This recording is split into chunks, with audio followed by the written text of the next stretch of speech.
ಒಳಗಾಗ್ತಾರೆ. Over to Ravi sir.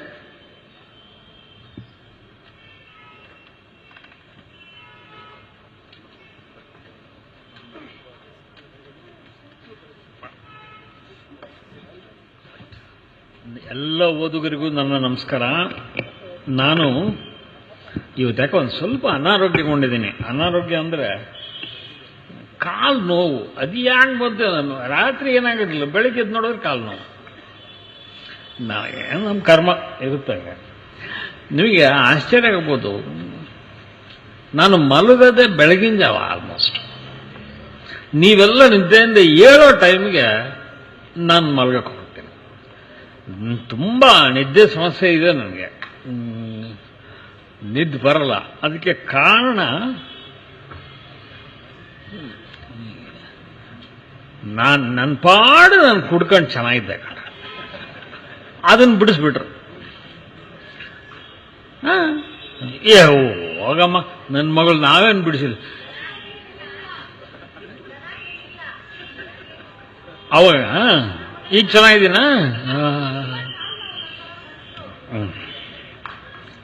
ನನ್ನ ಮಗ, ಸೊಸೆ, ಹೆಣ್ಣು ಮಕ್ಕಳು ಇದ್ರು.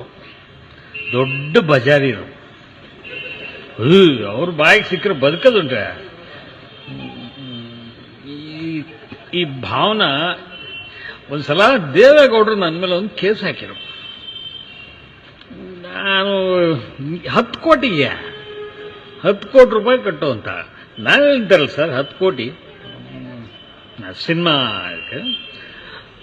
ನಾನು ಅವ್ರಿವ್ರ ಕೈಲಿ ಹೇಳಿಸ್ಬೇಕು. ಯಾರ ಕೈಲಿ ಹೇಳಿಸೋಣ? ವಯಸ್ವಿ ದತ್ತ, ಬ್ರಾಹ್ಮಣ ಅಂತಿರೋದು. ಏನು ಹೇಳಿದ್ನ ಏನು ಬಿಟ್ಟು ನನಗೆ ಗೊತ್ತಿಲ್ಲ. ಪಾಪ ನಮ್ಮ TN ಸೀತಾರಾಮ್ ಅವರು ತೆಗೆದ್ಬಿಡಿ, ಅದು ನಾನು ಸರಿ ಇಲ್ಲ ಅಂತ ಹೇಳಿ.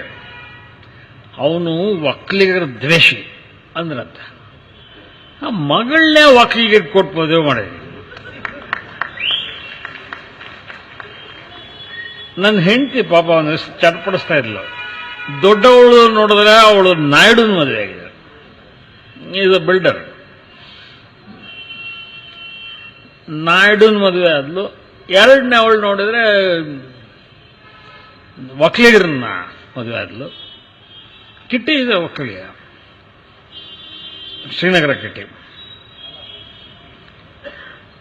ಇವನಾದ್ರೂ ಬ್ರಾಹ್ಮಣರ ಹುಡುಗಿನ ಆಗ್ತಾನ ಅಂತ ನೋಡ್ತಾ ಇದ್ದೀನಿ. ನೋಡಿದ್ರೆ ಇವನು ಒಕ್ಕಲಿಗರ ಹುಡುಗಿ ಜೊತೆ ಓಡಾಡ್ತಾ ಇದ್ದಾನೆ. ಎಲ್ಲೋಯ್ತು ಅದು?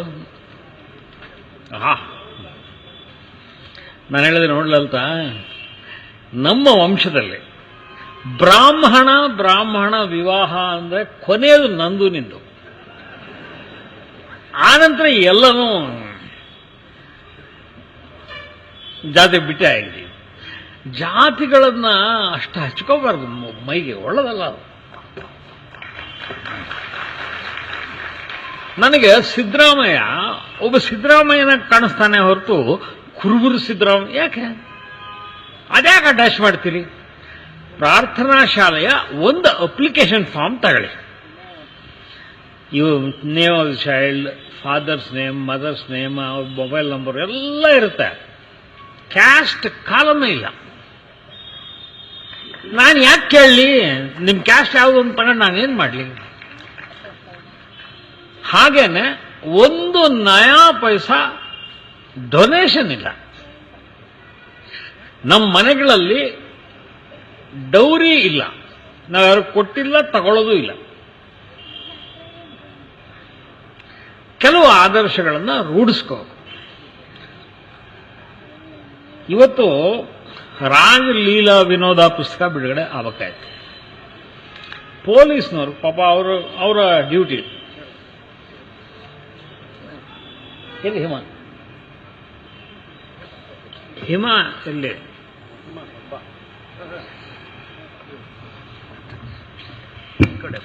ನೀವು ಪುಸ್ತಕ ಬಿಡುಗಡೆ ಮಾಡಬೇಡಿ ಅಂದ್ರು. ಇನ್ನೊಂದು ಪುಸ್ತಕ ಬಿಡುಗಡೆ ಮಾಡ್ತೀನಿ ಅಂದ್ರೆ ಅಡ್ಡಿ ಇಲ್ಲ.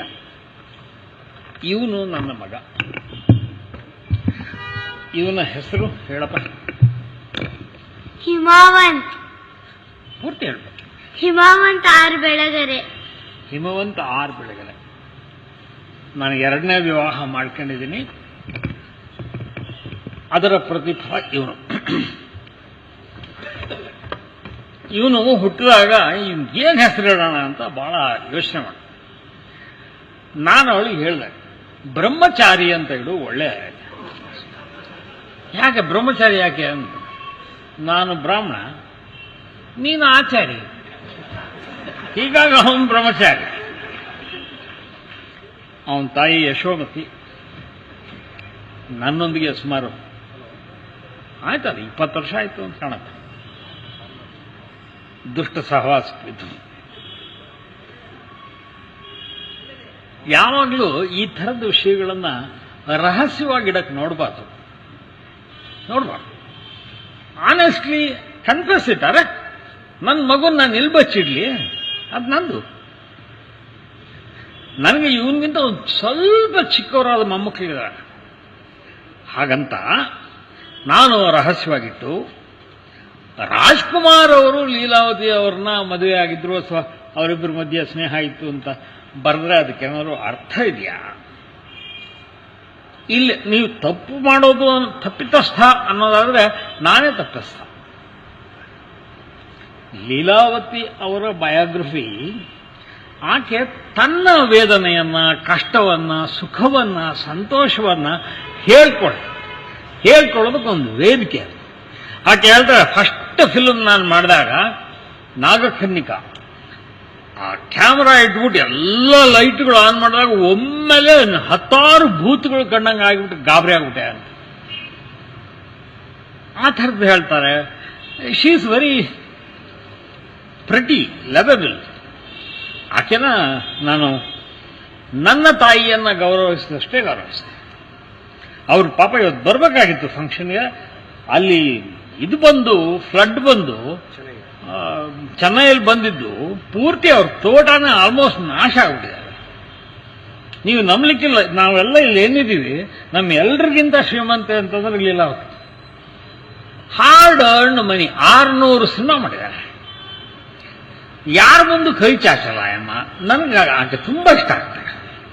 ನಾನು ಒಂದ್ಸಲ ETVಯ ಒಂದು ಕಾರ್ಯಕ್ರಮದಲ್ಲಿ ಹೇಳಿದೆ, ಯಾರಿಗೂ ತಲೆ ಬಾಗಿಸದೆ ಬದುಕಿದರೆ ಈ ಅಮ್ಮ, ಇದು ನನ್ನ ಎಸ್ಟೇಟು, ಇದು ನನ್ನ ಮನೆ, ಇದು ನನ್ನ ಬ್ಯಾಂಕ್ ಬ್ಯಾಲೆನ್ಸು, ಹಿಂಗೆ ಹೇಳ್ಕೊತೀವಲ್ಲ, ಹಾಗೇನೆ ಈ ವಸ್ತು ನಂದು ಅಂತ ಹೇಳ್ಬಿಟ್ಟಿದ್ರೆ ಅವರು ಇನ್ನೂ ದೊಡ್ಡವರಾಗೋರು ಅಂತ. ನನಗೆ ಆಮೇಲೆ ನಾನು ಕ್ಯಾಜುವಲಿ ಹೇಳಿದೆ. ಆಮೇಲೆ ನಾನೇನ್ರಿ ಅಮ್ಮಂಗೆ ನನ್ನ ಅಮ್ಮ ಅಂತ. We should not cheat ourselves. ಭಾಷಣ ಮಾಡೋರು, ಆದರ್ಶ ಹೇಳೋರು ನಾವು ಕಳ್ಳರಾದ್ರೆ ಹೇಗೆ?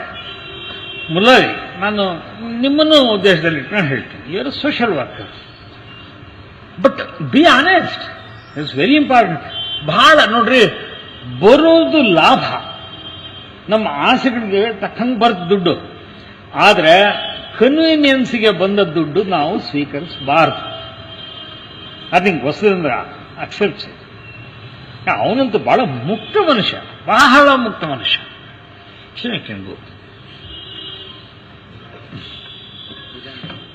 ನಾನು ಟಿವಿಯಲ್ಲಿ ಹೇಳಿದ್ದೀನಿ, ಈ ಥರದ ವೇದಿಕೆಗಳಲ್ಲಿ ಹೇಳಿದ್ದೀನಿ. ನಮ್ಮಲ್ಲಿ ಬಳ್ಳಾರಿಯಲ್ಲಿ ದರೂರು ಅಂತ ಒಂದು ಊರಿದೆ, ಹತ್ರ ವಿಲೇಜ್. ಅಲ್ಲಿದ್ದಂತಹ ಮಲ್ಲಿಗೌಡ ಚಲುವ ಅಂದ್ರೆ ಏನ್ರಿ ಅದು?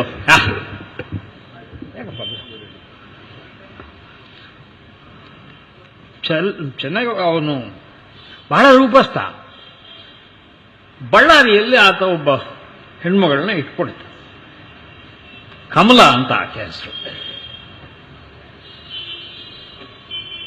ಆಕೆ ಕಾರ್ಪೊರೇಟರು ಅದು ಇದು ಆಗಿದ್ಲ. ಆಮೇಲೆ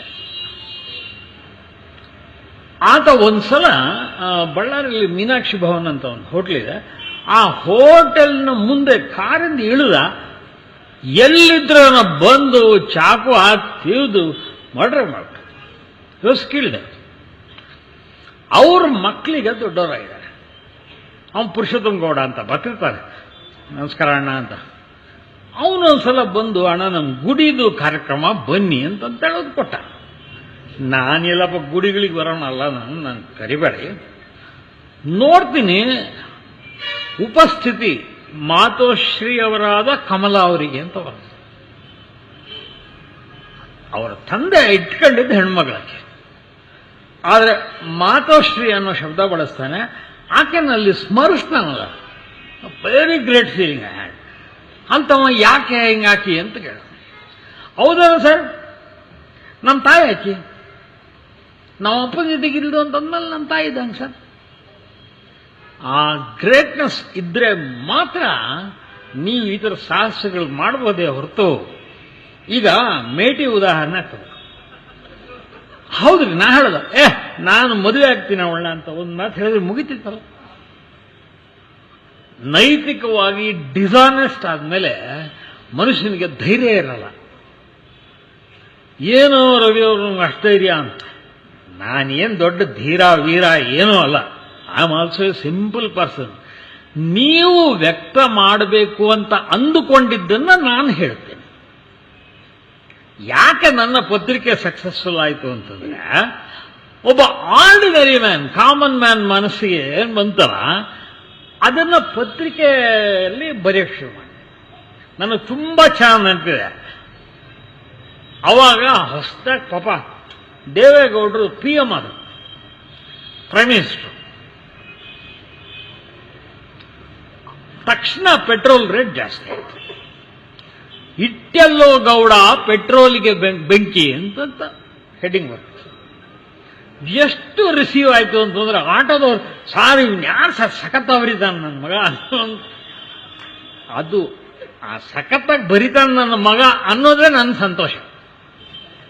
ಸನ್ಮಾನ್ಯ ಶ್ರೀ ರವಿ ಬೆಳಗೆರೆ ಅಲ್ಲ. ಯಾವುದೇ ಪತ್ರಿಕೆ ಸಂಪಾದಕನನ್ನು ಕೂಡ ಓದುಗರು ನೀನು ತಾನು ಅಂತ ಮಾತಾಡಲ್ಲ, ನನ್ನ ಹತ್ರ ಮಾತಾಡ್ತಾರೆ. ಯಾಕೆ ನೀನು ಹಂಗೆ ಮಾಡಿದೆ? ಎಕ್ಸಾಕ್ಟ್ಲಿ ಹೀಗೆ, ಇದೇ ಧ್ವನಿ. I love it. Rajaleela Vinoda ಪುಸ್ತಕ ಅಲ್ಲಿ ಬಿಡುಗಡೆ ಆಗಿದೆ, ಎಲ್ಲ ಕಡೆ ಸಿಗುತ್ತೆ.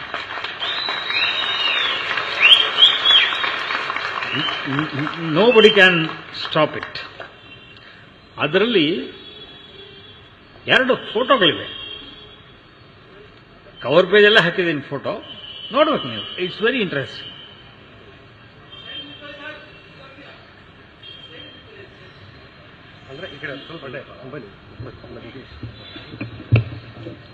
ಓಕೆ,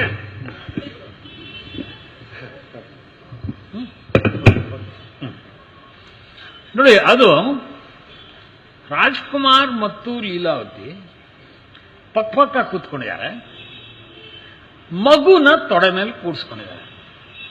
ನೀವು ನೋಡಿದ ತಕ್ಷಣ ಕನ್ನಡನೇ ಬರದೇ ಇರುವಂತಹ ರಾಜ್ಕುಮಾರ್ ಪರಿಚಯವೇ ಇಲ್ಲಂತ. ಯಾಕೆ ನಮ್ಮ ಚಮನ್ಲಾಲ್ ಸಾಹೇಬ್ರಿಗೆ ತೋರಿಸಿ husband and wife and child ಅಂತ ಆ ಫೋಟೋ ಹಂಗೇ ಇದೆ. ರಾಜ್ಕುಮಾರ್ ಎತ್ಕೊಂಡಿದ್ದಾರೆ, ಮಗುನ ಎತ್ಕೊಂಡಿರೋ ಫೋಟೋ ಇದೆ. ಅವರು ಬರೆದ ಲವ್ ಲೆಟರ್ಸ್ ಇವೆ. ಅವರು ಎಲ್ಲ ಪತ್ರಗಳನ್ನು ಪ್ರೀತಿಯ ಚಿ ಅಂತ ಸ್ಟಾರ್ಟ್ ಆಗೋದು. ಛೇ ಅಂದ್ರೆ ಇನ್ನೇನು, ಛೇ ಅಲ್ಲ, ಚಿನ್ನ ಅಂತ. ಪಾಪ ತುಂಬಾನೇ ಇಂಟೆನ್ಸ್ ಆಗಿ ಲವ್ ಮಾಡಿದೆ. ಕಾರ್ನಲ್ಲಿ ಹೋಗುವಾಗ ಹಿಂದ್ಗಡೆ ಸೀಟಲ್ಲಿ ವರದಪ್ಪ ಅವರು ಕೂತಿದ್ರೆ ಅವ್ರು ತೊಡೆ ಮೇಲೆ ಮಲ್ಕೊಂಡು ನನ್ನನ್ನು ಅವಳನ್ನು ದೂರ ಮಾಡಬೇಡ್ರು ಅಂತ ಅಳ್ತಾರೆ ರಾಜ್ಕುಮಾರ್. ಆಮೇಲೆ ಅವ್ರದ್ದು ಏನಿತ್ತು ಅಂತಂದ್ರೆ, ನೀನ್ ಟೆನ್ಷನ್ ಮಾಡ್ಕೋಬೇಡ, ನಮ್ಮ ಮನೆಯವ್ರು ಯಾರು ಬಂದು ನಿನ್ನನ್ನು ಕೇಳೋ ಹಾಗೆ ನಾನು ಕೇಳಬಾರ್ದು, ಯಾರು ಹಂಗೆ ನೋಡ್ಕೋತೀನಿ ಅಂತಂದ್ರೆ ಪ್ರಾಮಿಸ್ ಮಾಡ್ತಾರೆ. ಬೇರೆಯವ್ರು ಯಾರು ಕೇಳಲ್ಲ. ಕೇಳಿದ್ದು ಅದರಲ್ಲಿ ಇವರು ವರದಪ್ಪ ಒಬ್ರೆ. ಮಾತಾಡಿಸ್ಬೇಡಮ್ಮ ನೀನು, ಒಂದು ಸಹಸ್ಬೇಡ. ಸರಿ, ನಾನು ಇರ್ತೀನಿ, ಅವರಿಗೆ ನನ್ನನ್ನು ಮಾತಾಡಿಸ್ಬೇಡ ಅಂತ ಹೇಳಿ ಅವ್ರನ್ನ ತಡೀರಿ. ಇವೆಲ್ಲ ನನಗೆ ಗೊತ್ತಿರುವಂತಹ ಸಿನಿಮಾ ಪ್ರಪಂಚದ ವ್ಯಕ್ತಿಗಳೇನಿದ್ದಾರೆ ಬರೆದು ಬಿಟ್ರೆ ಅವರ ಇತಿಹಾಸ ಹಾರಿಬಲ್. ಅವರು ಅನುಭವಿಸೋ ನೋವು, ಬಡಿಪಾಟ್ಲು, ಕಷ್ಟ, ಬೇಡ ಅಂದ್ರು ಯಾವನೋ ಪ್ರೊಡ್ಯೂಸರು, ಡೈರೆಕ್ಟ್ರು ಅವ್ರು ನೋಡಿ, ಪರಿಚಿತರೊಂದಿಗೆ ಪ್ರೀತಿಸೋರೊಂದಿಗೆ ವಿ ಕ್ಯಾನ್ ಹ್ಯಾವ್ ಸೆಕ್ಸ್. ಆದ್ರೆ ಪರಿಚಯ ಇಲ್ಲದ ಮನುಷ್ಯ ಬಾಯಿಲಿ ನೀನು ಇಲ್ದಿರೋ ಸಿನಿಮಾದಲ್ಲಿ ರೋಲ್ ಕೊಡಲ್ಲ ಅಂತಂತಂದ್ರೆ ಗತಿ ಏನು? ಇದು ಶೀಲ ಅಶ್ಲೀಲದ ಪ್ರಶ್ನೆ ಅಷ್ಟೇ ಅಲ್ಲ. It's question of A bigger moral behind it. ಒಂದು ಹೆಣ್ಣನ್ನ ಗೌರವಿಸುವಂತ ಯಾರು ಅವಳು may be anything she is. ಆದರೆ ನನ್ನ ದೃಷ್ಟಿಯಲ್ಲಿ ಆಕೆ ಹೆಣ್ಣು ಮಗಳು ಅನ್ನೋದು ಬಿಟ್ರೆ ನನಗೆ ಬೇರೆ ಯೋಚನೆ ಬರಲ್ಲ. ಒಂದ್ ದಿವಸ ನಿಮಗೆ ಹೇಳ್ತೀನಿ, ನಾನು ಇನ್ನು ಬಾಡಿಗೆ ಮನೇಲಿದ್ದೆ, ಬಹಳ ಚಿಕ್ಕ ಮನೆ. ಕೂತ್ಕೊಂಡು ನೆಲದ ಮೇಲೆ ಚೇರ್ಗಳೇ ಇರಲಿಲ್ಲ, ನನ್ನ ನೆಲದ ಮೇಲೆ ಕೂತ್ಕೊಂಡು ಬರಿತಾ ಇದ್ದೆ. 6 ಗಂಟೆ ಆಗಿರ್ಬೋದು ಅಥವಾ 5:15. ಯಾರೋ ಬಂದಂಗಾಯ್ತು. ಯಾರು ಅಂತಂದ್ರು some lady woman. Ravi Belagere ಅವರು ಇದ್ದೆ ಮನೆ ಸರ್. ಹೌದಮ್ಮ ಬನ್ನಿ, ನಾನೇ ರವಿ ಬೆಳಗೆರೆ. ಅಣ್ಣ ನಮಸ್ಕಾರ. ಅಣ್ಣ ನಮಸ್ಕಾರ. ನಾನಣ್ಣ, ಯಮುನಮ್ಮ ಅಂದ್ರೆ ನಾನೇ. ಹೌದಾ, ಏನಮ್ಮ ಏನು ಮಾಡ್ತೀರಿ? ಏನಿಲ್ಲ ಅಣ್ಣ, ನನ್ನ ಮಗಳೊಬ್ಳಿದ್ದಾಳೆ, ನನ್ನ ಸೊಸೆ ಒಬ್ಳಿದ್ದಾಳೆ, ಇನ್ನು ಪರಿಚಯದ ಹುಡುಗಿ ಇದ್ದಾಳೆ, 3 ಜನ ಇಟ್ಕೊಂಡು ಮನೆ ನಡೆಸ್ತಾ ಇದ್ದೀನಿ. ಮನೆ ನಡೆಸೋದ್ರೆ ಗೊತ್ತಾಗುತ್ತಲ್ಲ ನಿಮಗೆ. ಹೌದಮ್ಮ, ಯಾಕೆ ಮಾಡ್ತೀರಂತ ಕೆಲಸ? ದುಡಿಯೋಕೆ ಹೋಗಿ ಅಂತಂದು ಸ್ವಲ್ಪ ಹೊತ್ತು ಹೇಳಿ. ಇಲ್ಲಿ ಯಾಕೆ ಬಂದಿಮ್ಮ ಅಂತ. ಅವಳು KR-ಪುರಮಿಂದ ಬಂದೇಳೆ. ಆಟೋ ರಿಕ್ಷಾದ 30 ರೂಪಾಯಿ ಆಗಿದೆ ಅವಳಿಗೆ. ಒಂದು ಸೀರೆ ಸಣ್ಣ ಹರಿದಿದೆ. ಈಗ ಎಷ್ಟಯ್ಯೋ ಅನ್ನಿಸ್ತು ಅಂದ್ರೆ, ನೀವೇನೋ ಬರೀತೀರಂತಾರಲ್ಲ ಸಾರ್ ಪೇಪರಲ್ಲಿ, ನನ್ನ ವಿಷಯ ಬರೆದ್ರೆ ಪೊಲೀಸ್ನವರು ಹುರ್ಕೊಂಡು ತಿಂದ್ಬಿಡ್ತಾರೆ ಸರ್. ನಾಳೆ ತಾಯಿ ನಮಸ್ಕಾರ, ದಯವಿಟ್ಟು ಹಿಂಗೆ ಮಾತಾಡಬೇಡ. ನನ್ನ ಜನ್ಮದಲ್ಲೇ ನಾನು ಈ ಥರದ ಕೆಲಸ ಮಾಡಿಲ್ಲ. ನನ್ನ ಹೆಂಡತಿನ ಕರೆದು ಈಕೆಗೆ ಒಂದು 30 ರೂಪಾಯಿ ಕೊಡು. ಆಟೋ ಚಾರ್ಜ್ ಪಾಪ ಬಂದೇಳಲ್ಲ, 30 ರೂಪಾಯಿ ಕೊಡ್ಸ. ಅವಳು ಕೊಟ್ಟು ಹಿಂಗೆ ಸರಿದ್ಲು, ಕರೆಂಟ್ ಬಂತು. ಸ್ವಾಮಿ, ದೀಪದ ಕೆಳಗೆ ನಿಂತ್ಕೊಂಡು ಮಾತಾಡ್ತೀನಿ, ನಾವು ವೇಶ್ಯರು ಅನ್ನೋದು ನಿಜ, ಆದರೆ ನಾವು ಹಾರೈಸ್ತೀವಲ್ಲ ಅದು ಸುಳ್ಳಾಗೋದಿಲ್ಲ. ನಿಮ್ಗೆ ಒಳ್ಳೇದಾಗಲಿ, ಈ ಮನೆ ಉದ್ಧಾರ ಆಗಲಿ ಅಂತ ಹೇಳಿ ನನ್ನ ಕಣ್ಣಲ್ಲಿರೋವಂತೆ. ಈಗಲೂ ಕೂಡ ನಂಗೇನಾದ್ರೂ ಒಂದಿಷ್ಟು ಸಂತೋಷ ಆಯಿತು, ಮತ್ತೊಂದಾಯ್ತು ಅಂತಂದ್ರೆ ತಕ್ಷಣ ನೆನಪಾಗೋದು ಯಮುನಮ್ಮ. ಆ ಚಿತ್ರ ಇನ್ನೂ ಕಣ್ಣೆದುರಿಗೆ ನನಗೆ ಹಂಗೆ ಇದೆ. ಆಕೆ ಒಬ್ಳು, ಇನ್ನೊಬ್ರು ವಯಸ್ಸಾದವ್ರು ಯಜಮಾನರು. ಏನ್ರಿ ಏನ್ರಿ ಏನ್ರಿ ಏನ್ ಬರೀತೀರಿ? Thank you sir. ಹೇಳಿ, ನಿಯತ್ತಿಟ್ಕೋಪ. ಅದು ಒಂದು ಕಳ್ಕೊಂಡ್ರೆ ಇದೆಲ್ಲ ಕಳ್ಕೊಂಡ್ಬಿಡ್ತೀಯ.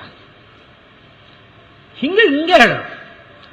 ಮೊನ್ನೆ ಯಾರೋಗೆ ಬ್ಲ್ಯಾಕ್ ಮೇಲ್ ಮಾಡ್ತೀರಾ? ಒಂದು ಕೆಲಸ ಮಾಡೋಣ, ಒಂದು ಓಪನ್ ಜೀಪ್ ತರಿಸಿ, 2 ಕಡೆ ಮೈಕ್ ಕಟ್ಕೊಂಡು ಬೆಂಗಳೂರಿನಲ್ಲಿ ಒಂದು ಪ್ರೊಸೆಷನ್ ಹೋಗೋಣ. ಇವನಿಗೆ ಯಾರಾದರೂ ದುಡ್ಡು ಕೊಟ್ಟಿದ್ದೀರಾ ಅಂತ ಓಪನ್ ಆಗಿ ಕೇಳಿ ಮೈಕಲ್ಲಿ. 5 ರೂಪಾಯಿ ನಾನು ಕೊಟ್ಟಿದ್ದೀನಿ ಅಂತ ಯಾವನಾದರೂ ಹೇಳಿದ್ರೆ ನಾನು ಸಾಯೋವರೆಗೂ ನಿಮ್ಮ ಮನೇಲಿ ಜೀತ ಮಾಡ್ತೀನಿ. ಅಲ್ರಿ, ಯಾಕೆ ಮಾಡ್ಬೇಕು ನಾನು ಬ್ಲ್ಯಾಕ್ ಮೇಲ್? ಯಾಕೆ ಮಾಡಬೇಕು? ನನಗೆ ಸೇಲ್ಸ್ ತುಂಬಾ ಚೆನ್ನಾಗಿದೆ, ನನ್ನ ಪುಸ್ತಕಗಳು ತುಂಬಾ ಚೆನ್ನಾಗಿ ಮಾರಾಟ ಆಗ್ತವೆ, ನಂದೇ ಪುಸ್ತಕದ ಅಂಗಡಿ ಇದೆ, ಸ್ವಂತ ಮನೆ ಇದೆ, ಕಾರ್ ಇದೆ, ಬಂಗ್ಲೆ, ಏನು ಇಲ್ಲ ಅಂತ ಕೇಳಿ.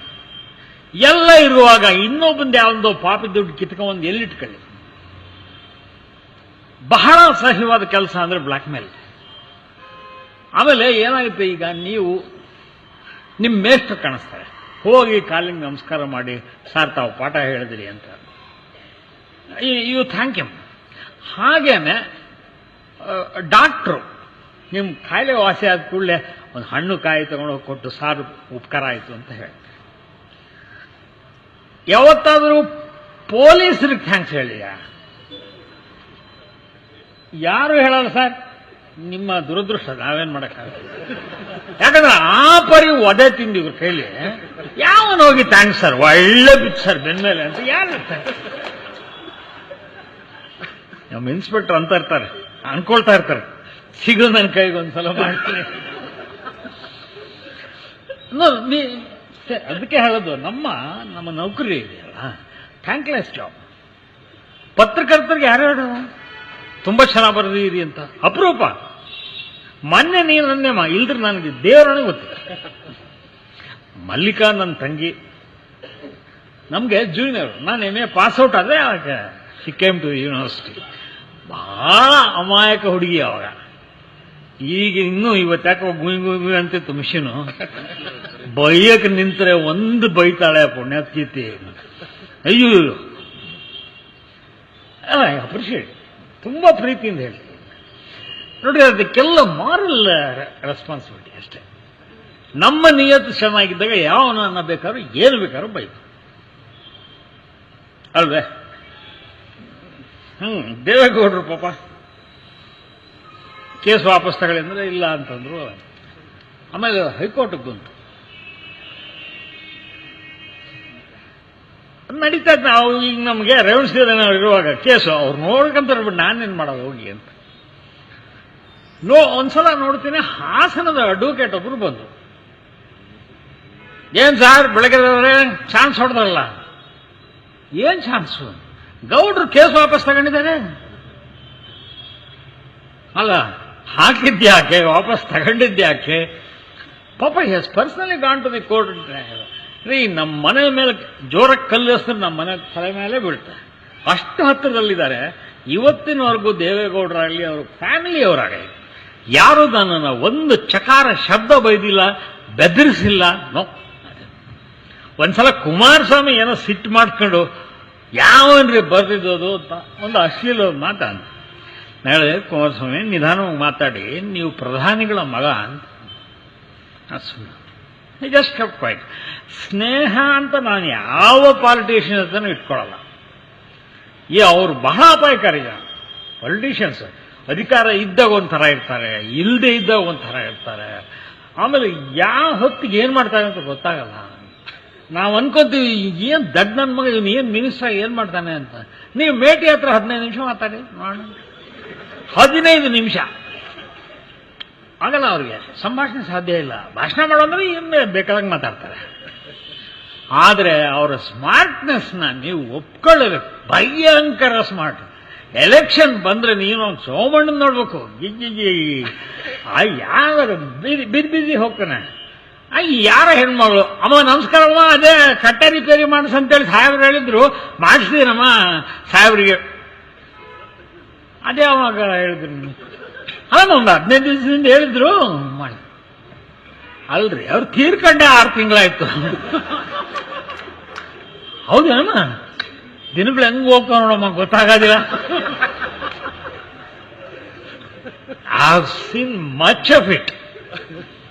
ಆಮೇಲೆ ಇವ್ರದ್ದು ಡೇಂಜರ್ ಏನು ಅಂದ್ರೆ, ನನ್ನನ್ನ ವೇದಿಕೆ ಮೇಲೆ ಬೈದಿತ್ರಿ. ನಾನು ಅವ್ರನ್ನ ವೇದಿಕೆ ಮೇಲೆ ನಿಂತ್ಕೊಂಡು ರವಿ ಇಂದ್ರ ಚಂದ್ರ ಅಂತಂದು ಹೊಗಳ್ಬಿಡ್ತಾರೆ. ಅದು ಬೈದಿದ್ದಕ್ಕಿಂತ ಜಾಸ್ತಿ ನನ್ನ ಮಕ್ಳು ಇಬ್ರು ಒಂದೇ ರೇ, ಹೊರಗಡೆ ಸುಮ್ಮನೆ ಅಂತಾರೆ, ಒಳಗೊಳಗೆ ಇವರಿಬ್ರು ಒಂದೇ ಅಂತ. ನಾನು ಒಂದು ರಾತ್ರಿ ಅದೇ ಬಾಡಿಗೆ ಮನೆ ಯೋಚನೆ ಮಾಡ್ತಾ ಕೂತಿದ್ದೆ, ಫೋನ್ ಬಂತು.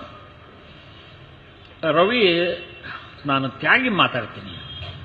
ಹೇಳಿದ್ಯಾಗೆ, ನಿಮ್ಮ ಮೇಲೆ ಒಂದು ಹಲ್ಲೆ ಆಗುತ್ತೆ, ನಾಳೆ ಪ್ರಿಂಟಿಂಗ್ ಹೋಗ್ತಿರಲ್ಲ ಸಂಜೀವನಿ ಆಫೀಸ್, ಅಲ್ಲಿ ಹೊಡಿತಾರೆ ನಿಮ್ಮನ್ನ. ಯಾರು ಹೊಡಿತಾರೆ? ಒಬ್ಬನು ರೌಡಿ, ಕುಳ್ಳಶಾಂತ ಅಂತ, ರಶೀದ್ ಮರ್ಡರ್ ಕೇಸಲ್ಲಿದ್ದ.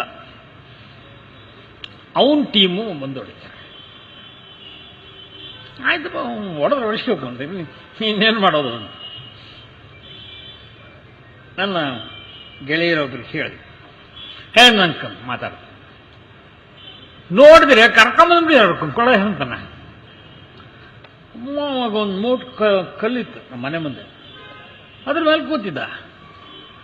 ಇವರೇ ನೋಡಪ್ಪ ರವಿ ಕುಳ್ಳ ಶಾಂತ ಅಂದ್ರೆ ಶಾಂತ ರವಿ ಬೆಳಗೆರೆ ಅಂದ್ರೆ ಇವರ ಅಲ್ಲ ಸರ್ ಇವ್ರು ರಿಪೋರ್ಟರ್ ಸರ್ ಅಂತ. ಅವನು ನನ್ನನ್ನು ಯಾವಾಗ ನೋಡಿದ್ದ ಅಂದ್ರೆ ರಶೀದ್ ಮರ್ಡರ್ ಕೇಸ್ ಕವರ್ ಮಾಡಕ್ ನಾನು ರಿಪೋರ್ಟಿಂಗ್ ಹೋಗ್ತಿದ್ನಲ್ಲ ಅವಾಗ ನೋಡಿದಾನೆ. ಇವ್ರಲ್ಲ ಸರ್, ನಾವು ಯಾರೋ ರಿಪೋರ್ಟರ್ ಅಲ್ಲ ಸಂಪಾದಕರು ನೋಡಿಬೇಕು ಅಂತ ಬಂದಿರ ಸರ್. ನೀನು ಈ ಡೀಲ್ ಕೊಟ್ಟವ್ರು ಯಾರು ಹೇಳಿದ್ರೆ ನೀವು ಏನಂತೀರ? ನಾನು ಹೇಳಲಿಕ್ಕೆ ಇಚ್ಛಪಡಲ್ಲ. ಒಬ್ಬಾತ ಮೊನ್ನೆ ತೀರ್ಕೊಂಡಂತಹ ಮಹಾನ್ ಸಂಸ್ಥಾನದ ಸ್ವಾಮಿ, ಅವ್ರನ್ನ ಬಾಲು ಅಂತ ಬರೆದಿದ್ದಾರೆ. ಅದಕ್ಕೆ ಒದಿಸ್ತೀವಿ ಅಂತ. ಇನ್ನೊಬ್ರು ಒಂದು ಅಕ್ಷರವನ್ನ ಬರೆಯೋದ ಸಂಪಾದಕ ಅಂತವ್ರು ಬಹಳ ಜನ ಹೇಳಿದರೆ, ನಾವೇನು ಕಡಿಮೆ ಕಳ್ರಲ್ಲ. ನಾವು ಅವತ್ತು ಡಿಸೈಡ್ ಮಾಡಿದ್ ನಾವು ಒಂದು ರಿವಾಲ್ವರ್ ತಗೋಬೇಕು, ಒಂದು ಕಾರ್ ತಗೋಬೇಕು. ಸಾಲ ಮಾಡ್ತಗೊಂಡ 2 ಸಲ ರಿವಾಲ್ವರ್ನ ಬಳಸುವಂತಹ ಪ್ರಸಂಗ ಬಂತು. ಅದು ರವಿನಾರಾಯಣ ಅವರೇ ಒಂದನ್ನ ದಾಟಿಸಿದ್ರು. ಅಲ್ರಿ ನೀವು ಅಷ್ಟು ನೆನ್ಪಿಟ್ಕೊಂಡಿದ್ದೀರಾ? ಕಾಕಿ ಹಾಕಿರೋ ನಕ್ಸಲೈಟ್ ಅಂತ ಬರ್ದಿದ್ದು ನಾನು ಮರ್ತೇ ಹೋಗಿದ್ದೆ sir. You are such a nice man. ಆಮೇಲೆ ನಮ್ಮ ಸ್ನೇಹ ಬಹಳ ಗಾಢವಾಗಿ ನಾವು ಪರಸ್ಪರರ ಮನೆಗಳಿಗೆ ಹೋಗೋದು ಆ ಮಟ್ಟಕ್ಕೆ ಬಂದು. ನಿಮಗೆ ಈಗ ಹೋದ್ರು ನಮ್ಮ ಅಂಗಡಿ BBC-ಲಿ ರಾಜಲೀಲಾ ವಿನೋದ ಸಿಗುತ್ತೆ. ಅಲ್ಲಿ ಅನೇಕ ವಿಚಾರಗಳಿವೆ. ಕಾಂಟ್ರವರ್ಸಿಸ್ ಆಗುವಂಥವು ಯಾವ್ದು ತುಂಬಾ ಬೆಂಕಿ ಬಿತ್ತಪ್ಪ ಅನ್ನೋಷ್ಟಲ್ಲ, ಬಟ್ ಇಟ್ಸ್ ಅ ಫ್ಯಾಕ್ಟ್. ಇನ್ನೊಬ್ಬ ನಟಿ ನನಗೆ ಹೇಳಿದ್ದೆ, ಅಣ್ಣ ನನ್ನ ಜೀವನ ಎಲ್ಲ ಏನ್ ನಡೆದಿದೆ ಅದನ್ನ ಬರೆದು ನಿನ್ ಕೈ ಕೊಟ್ಟು ಸಾಯ್ತೀನಿ ನೋಡು. ಸತ್ತಿದ್ದ ವರ್ತಮಾನ ನಂಗಿನ್ನೂ ಬಂದಿಲ್ಲ. ನೋಡಕ್ಕೆ ಚಂದ ಕಾಣುತ್ತೆ ರೀ, ಪಾಪ ಹೆಣ್ಣುಮಕ್ಳು ಬಹಳ ಅನುಭವಿಸ್ತಾರೆ, ಬಹಳ. ಇನ್ನೊಬ್ಬ ಹುಡುಗಿ ಫೋನ್ ಮಾಡಿ ರಾತ್ರಿ ಅಳೋಳು ಅಂದ್ರೆ ಅರ್ಧ ಗಂಟೆ 3/4 ಗಂಟೆ ಅಳೋದು ಆಗುತ್ತೆ. All that happens in the film field. ಯಾಕೆ ಸುಯಿಸೈಡ್ ಸಿಲ್ಕ್ ಸ್ಮಿತಾ ಅಂತ ಹುಡುಗಿ ಆತ್ಮಹತ್ಯೆ ಮಾಡ್ಕೊತಾಳೆ ಅಂದ್ರೆ ಲೆಕ್ಕ ಹಾಕಿ ನೀವು. ಮಹಾನ್ ಪೋಲಿ ಡ್ಯಾನ್ಸ್ಗಳನ್ನು ಮಾಡೋ ಅಂತ ಒಂದು ಸಿನಿಮಾದಲ್ಲಿ ಆಕೆಗೆ ಅತ್ತಿಗೆ ಪಾತ್ರ ಕೊಟ್ಟಿದ್ರು. ಎಷ್ಟು ಚೆನ್ನಾಗಿ ಮಾಡಿದ್ಲು ಅಂದ್ರೆ she is fit to be a heroine. ಬಹಳ ಬಹಳ ಬ್ಯೂಟಿಫುಲ್. ಇವ್ರ ಜೀವನಗಳನ್ನೆಲ್ಲ ನೋಡ್ತಾ ಇದ್ರೆ ನಮ್ಗೊಂದು ಭ್ರಮೆ ಇರುತ್ತಲ್ಲ, ಫಿಲ್ಮ್ ಆಕ್ಟರ್ ಆದ್ರೆ ನಂಗೆ ಹಂಗಿರುತ್ತೆ. ಈ ನಮ್ಮ ಕೆಲವು ಹುಡುಗರಪ್ಪ ಎಷ್ಟು ಸಲ ತಲೆ ಬಾಚ್ಕೊಳ್ತಾರೆ ಅಂತಂದ್ರೆ ಆ ಯೋಗರಾಜ್ ಭಟ್ರು ಬರೆಯೋದಕ್ಕೂ ಇವ್ರು ಬಾಚ್ಕೊಳ್ಳೋದಕ್ಕೂ ಸರಿ. ನನ್ನ ಜವಾಬ್ದಾರಿಯನ್ನು ನಾನು ಮುಗಿಸಿದ್ದೀನಿ. ಅದಕ್ಕೆ ಕಾರಣರಾದ ಎಲ್ಲರಿಗೂ ಕೂಡ ಥ್ಯಾಂಕ್ಸ್ ಹೇಳ್ತೀನಿ. ಪಾಪ ಪೊಲೀಸರು ಭಾಳ ಟೆನ್ಸ್ ಆಗ್ಬಿಟ್ಟು ಎಲ್ಲಿ ಬಿಡುಗಡೆ ಆಗ್ಬಿಡ್ತಾ ಇದು, ಬಂಧನವೇ ಆಗಿಲ್ಲ ಬಿಡುಗಡೆದಿಲ್ಲ ಮಾತು.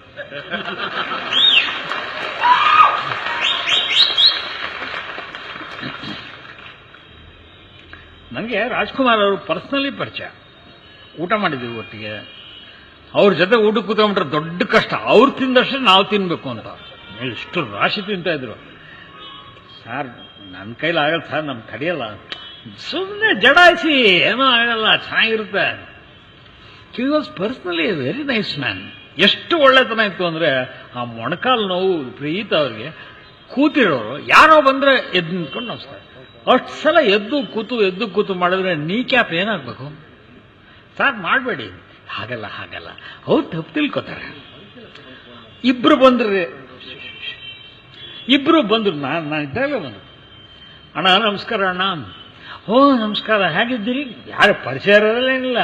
ಹೇಗಿದ್ದೀರಿ ಅಣ್ಣ? ರಿಟೈರ್ ಆಯ್ತಣ್ಣ. ಅಪ್ಪ ರಿಟೈರ್ಮೆಂಟ್ ಅನ್ನೋದು ಬಹಳ ಪೇನ್ಫುಲ್ ಥಿಂಗ್ ಅವ. ಎಷ್ಟು ಚಂದ ಸಾಲ್ವ್.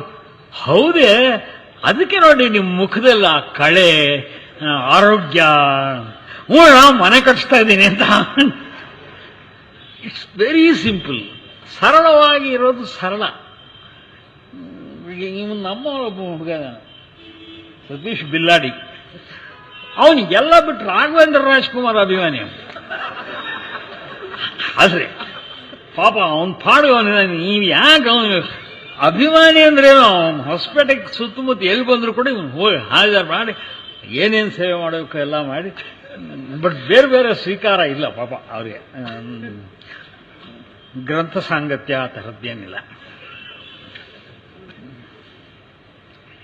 ನನಗೆ ಯಾವಾಗಲೂ ಅನ್ನಿಸ್ತಾ ಇರುತ್ತೆ ರಾಜ್ಕುಮಾರ್ ಅಂತ ಚೆಲುವ ಅಂದರೆ ವೆರಿ ಬ್ಯೂಟಿಫುಲ್, ಒಳ್ಳೆ ಕಲರು, ಆರೋಗ್ಯ ಬಿಡಿ ಫಸ್ಟ್ ಕ್ಲಾಸ್ ಆಗಿತ್ತು, ಎಕ್ಸರ್ಸೈಸ್ ಮಾಡಿದ್ರು. ವೀರಪ್ಪನ ಘಟನೆ ಆಗದೆ ಇದ್ದರೆ ಇನ್ನೊಂದಿಷ್ಟು ವರ್ಷ ಬದುಕಿರೋರು. ಆ ಘಟನೆ ತುಂಬ ನೋವು ಕೊಡ್ತು ಪಾಪ ಅವ್ರಿಗೆ. ಅದಕ್ಕೆ ಸರಿಯಾಗಿ ವರದಪ್ಪ ತೀರೋರು. ವರದಪ್ಪ ರಾಜ್ಕುಮಾರ್ ಒಂದು ಗಂಟ್ಲು, ಯಾರ ದೇಹ ಒಂದು ಪ್ರಾಣ. ಅವಾಗ ನಾವು ಮಾತಾಡ್ಕೊಂಡ್ವಿ ಫ್ರೆಂಡ್ಸ್ ಎಲ್ಲ, ವರದಪ್ಪ ಅವ್ರು ಹೋಗ್ಬಿಟ್ರು ಇನ್ನು ಅಣ್ಣವ್ರು ಬಾಳಸ ಬದುಕಲ್ಲ ಅಂತ. ಇದೇ ಮಾತು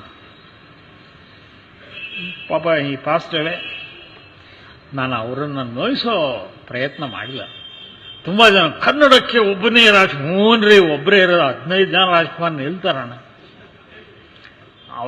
ಇದರಲ್ಲಿ ಅವರ ಶವಯಾತ್ರೆಯಲ್ಲಿ ಫೈರ್ ಆಗಿ ಸತ್ರಲ್ಲ ಜನ, ಅದರೊಳಗೆ ಸತ್ತಂತ ಒಬ್ಬ ಹುಡುಗನ ತಂದೆ ಮೈಕ್ಗಳ ಎದುರಿಗೆ ಹೇಳ್ತಾ ಇದ್ದಾನೆ, ಯಾವಂದೆ ಅವನು ನಾಟಕದವನು, ಅವನು ಸತ್ರ ಇಷ್ಟು ಗಲಾಟೆಲ್ಲ. ಅದೂ ಆಗುತ್ತೆ. Public is public. ನಿಮ್ಮೆಲ್ಲರ ಒಲವು, ಹಾರೈಕೆ, ಆಶೀರ್ವಾದ ನನ್ನ ಮೇಲೆ ಇರಲಿ.